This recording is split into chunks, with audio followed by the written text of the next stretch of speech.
Hi guys, അങ്ങനെ ഞാൻ home made സാധനത്തിൽ ഉണ്ടാക്കാൻ നോക്കി. മണ്ണ് കുഴിച്ചെടുത്ത് അതിൽ വെള്ളമൊഴിച്ച് അപ്പതാ വെള്ളത്തിൽ ഗുളു അതെന്നാലും എന്തായിരിക്കും. അതെന്തെങ്കിലും അവിടെ വെച്ച് ഞാൻ പിന്നെയും എൻ്റെ പണി തുടർന്നു.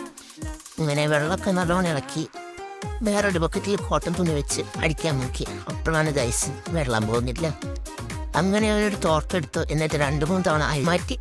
എന്നിട്ട് ഞാനൊരു തുണി വെച്ച് മൂടി അങ്ങനെ വെച്ചു. ഒരു 2-3 മണിക്കൂർ കഴിഞ്ഞ് ഞാൻ പോയി നോക്കുമ്പോൾ ചളി വെള്ളം തന്നെ, വെള്ളം ക്ലിയർ ആയില്ല.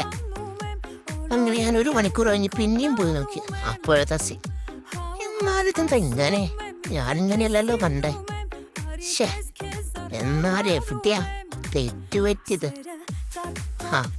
ഏകദേശം വെള്ളമൊക്കെ ക്ലിയറായി വന്നിട്ടുണ്ടായിരുന്നു. ആ വെള്ളം കളഞ്ഞു. എന്നിട്ടൊരു വെള്ളത്തുണിയിലേക്ക് മാറ്റി.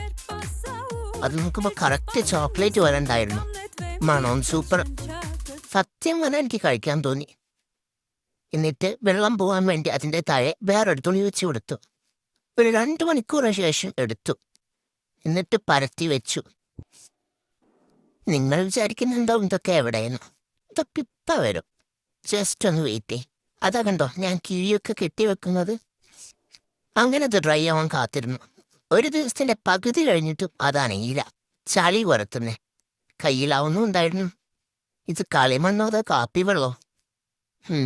ഇത് നാളെ നോക്കട്ടെ എന്താവുന്നു.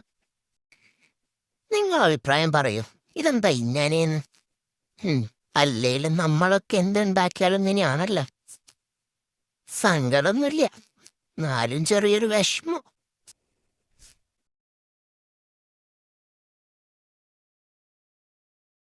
അങ്ങനെ ഒരുപാട് പ്രശ്നത്തിനൊടുവിൽ സോൾട്ട് ക്ലേ ഉണ്ടാക്കി. ഹുറേ!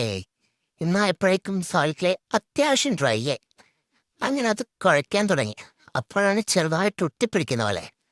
അതുകൊണ്ട് ഒന്നും കൂടി ഡ്രൈ ആവാൻ വെച്ചു. ആ സെയിം തുണിയിൽ തന്നെ കെട്ടിവെച്ചിട്ട് കുറച്ച് മണിക്കൂറിന് ശേഷം നോക്കിയപ്പോൾ നല്ലതുപോലെ സെറ്റായിട്ടുണ്ടായിരുന്നു. അങ്ങനെ നല്ലോണം കുഴച്ച് അടിച്ച് പരത്തി കുത്തി ചവിട്ടി ഒരു ഷേപ്പാക്കിയെടുത്തു. അതെന്നിട്ടൊരു കവറിൽ പൊതിഞ്ഞു. എന്നിട്ട് വേറൊരു കവറിലിട്ടു. അങ്ങനെ നമ്മുടെ സോൾട്ട് ക്ലേ സെറ്റായി ഗൈസ്. ഇനി ഇതിനെ കൊണ്ട് ഓരോന്നുണ്ടാക്കണം. അതിന് നിങ്ങളുടെ സജഷനും കൂടെ പറയണേ. അപ്പം see you in the next video. പിന്നെ കമൻ്റ് ഇടാനും സബ്സ്ക്രൈബ് ചെയ്യാനും മറക്കല്ലേ. കൂടുതൽ ക്രാഫ്റ്റ് ആൻഡ് ആർട്സ് വീഡിയോസിനായി ഫോളോ നാല ക്രാഫ്റ്റോറ ചാനൽ. ബൈ.